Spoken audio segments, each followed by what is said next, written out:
Monseñor Risto Proikov nació en Sofía en 1946. Fue ordenado sacerdote en 1971 y obispo en 1994. De 1995 a 2024 fue eparca de Sofía, es decir, obispo de los católicos de rito oriental. Ha sido testigo de la persecución sufrida por la Iglesia de su país hasta 1995, persecución que incluye prisión, torturas y martirio, y también del uso clandestino de la traducción del libro Camino al búlgaro. Come sacerdote io potevo celebrare la messa, potevo predicare nella chiesa, ma i servizi segreti dicevano lei può fare solo questo, non ha niente da fare con i giovani, niente catechismo, nessun'altra attività si poteva fare. E questo è chiaro che noi la facciamo in modo nascosto. E io lavoravo con i giovani, ci siamo incontrati molte volte nella tribuna della chiesa, dove il coro canta, e veramente sono stati pochi, non tanti giovani, però sono stati giovani bravi, che sono cresciuti nella fede. Mi fa piacere ricordare proprio questo tempo, quando anche uscivamo fuori dalla città per fare una gita e siamo stati così molto felici di stare insieme.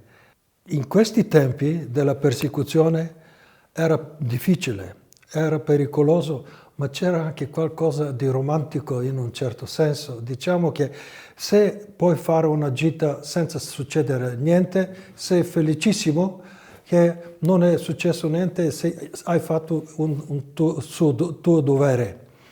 Quando è uscito il libro Il Cammino, una traduzione di un sacerdote anche passato dalla prigione, padre Kupen Mikhailov, che ha fatto questa traduzione veramente in modo nascosto, e attraverso Riccardo Esteriol, che anche lui era un po' coraggioso per venire ogni giorno alla messa di mattino presto, soprattutto nella chiesa delle Suore Carmelitane, e dava un esempio molto bello per tutti noi, e ci dava un coraggio per vivere la fede.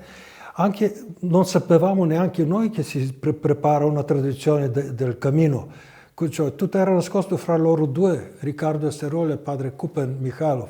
Alla fine, in modo nascosto, è uscita la traduzione, è stata stampata a Vienna e già è tornata questo piccolo libretto blu che io portavo proprio anche nella macchina mia, e io li chiamavo come un Vangelo per noi giovani. Veramente era molto molto ben preparato, e basta fermarti a un semaforo per aspetti la luce verde, puoi aprirlo e vedere un pensiero e vai avanti.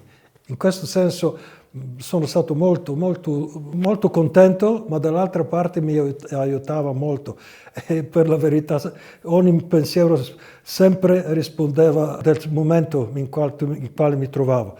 Ma quando uscivamo con i giovani era ancora più bello, perché tutti uniti potevamo avere questo libretto e ognuno di loro poteva scegliere un numero di questo libro e pensava con sé questo pensiero che aveva scelto lui, che aveva voluto avere come numero. Veramente questo libro forse era unico in questo momento, che ci aiutava molto proprio in questi tempi, diciamo difficili, ma in un certo senso molto belli. Pensa che il libro sia ancora attuale oggi? Ah sì, senz'altro. Soprattutto il Cammino. Il Cammino sì, è molto attuale e sarà attuale per molti tempi, direi tutti i tempi, perché veramente i giovani si interessano ancora, e sono stati già ancora 2 edizioni fatte qui in Bulgaria, e mi sembra che è già esaurito. Questo è bello, perché è portabile da una parte e dall'altra parte, i pensieri sono molto chiari e molto piccoli e corrispondono alla situazione di ogni momento della persona, soprattutto i giovani di oggi. Monseñor Rumen Stanev nació en 1973 en Kaloyanovo, cerca de Plovdiv, en Bulgaria. Fue ordenado sacerdote en 1999 y obispo en 2020. Actualmente es obispo auxiliar de la diócesis de Sofía-Plovdiv. Su conocimiento de la persecución de la época comunista está más relacionado con la discriminación sufrida por los católicos. También tiene un recuerdo del libro Camino. Il libro Cammino è molto interessante perché io ho detto un po' prima che non c'erano tanti libri in bulgaro.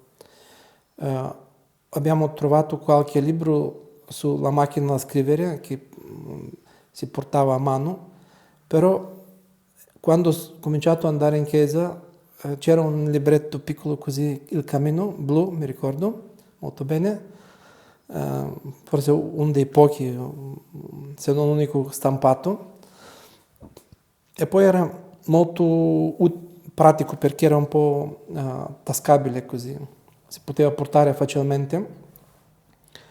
E mi ricordo che noi lo leggevamo molto spesso con i giovani, radunandoci, e poi in diversi viaggi, pellegrinaggi, incontri, anche un po' certe volte come un gioco.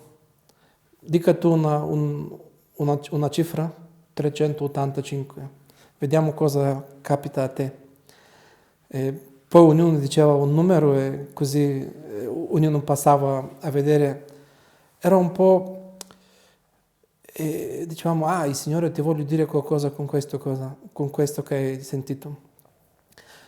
Però io penso che a tutti noi in questo tempo il cammino ha influenzato molto, perché era uno dei pochi libri che potevamo leggere, ma io penso che ci ha aiutato in una maniera molto positiva, perché anche il senso dell'Opus Dei di José Maria era questo di santificare il nostro giorno, santificare il tempo, santificare ogni momento, no? Ma questo è il cristianesimo.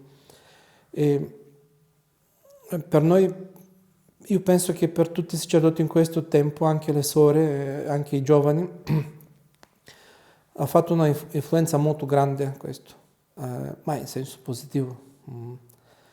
E io ancora leggo ben volentieri così anche con i giovani, anche un po' magari una cifra così, un pensierino per vivere come anche il Vangelo ogni giorno.